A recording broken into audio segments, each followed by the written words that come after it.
আসসালামু আলাইকুম ভিউয়ার্স, আজকে আমি এমন একটি হাদিসের কথা বলবো যেটা শুনলে হয়তো প্রত্যেকে অবাক হয়ে যাবে আর ভাববে এটা কিভাবে সম্ভব। হ্যাঁ, এটাই সম্ভব।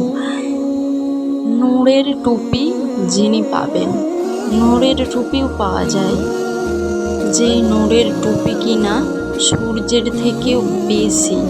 আমরা একটি সূর্যতেও আমাদের গোটা দুনিয়া, গোটা পৃথিবীকে আলোকিত করে রেখেছে। সেই সূর্যের কিরণ যদি গোটা দুনিয়াকে আলোকিত করতে পারে, তার থেকেও বেশি আলোকিত হবে সেই নূরের টুপি। কিন্তু কে পাবে এই নূরের টুপি? আমরা কি জানি? নূরের টুপি পাওয়া যায়। নূরের টুপি কে পাবে?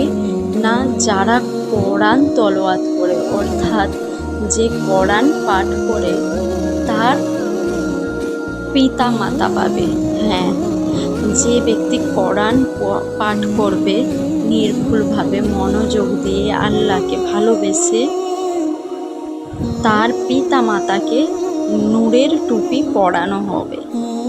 এরপরে একটা কথা ভাবা যায় যে তার পিতা মাতাকে যদি নূরের টুপি পরানো হয়, তারা কোরআন পড়েনি, পাঠ করেন, তার সন্তান পাঠ করেছে, তার জন্য তার পিতা মাতাকে নূরের টুপি পরানো হয়েছে, তাহলে যে নূরের টুপি পেয়েছে তার সন্তান কতটা পরিমাণে নেকি পাবে, কতটা পরিমাণে তার সম্মান বৃদ্ধি হবে, এটা আল্লাহই ভালো জানে। আরশের ছায়ায় যারা থাকবেন, হজরত আবু হুরায়রা রাদিয়াল্লাহু তাআলা আনহু বলেন, রাসূলুল্লাহ সাল্লাল্লাহু আলাইহি ওয়াসাল্লাম বলেছেন, 7 প্রকার লোককে আল্লাহ তাআলা হাসরের ময়দানে নিজের আরশের ছায়ায় স্থান দেবেন। মুসলমানদের অর্থাৎ মুসলিমদের যারা সুশাসন করেছে, সুশাসক বাদশাহ এরকম।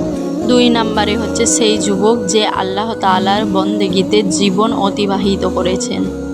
3 নম্বর, যে ব্যক্তির অন্তর মসজিদ থেকে বের হওয়ার পর পুনরায় মসজিদে প্রবেশ না করা পর্যন্ত মসজিদের সাথে সংশ্লিষ্ট থাকে, অর্থাৎ তার অন্তর থেকে মসজিদ আর দেহ থাকে বাইরে।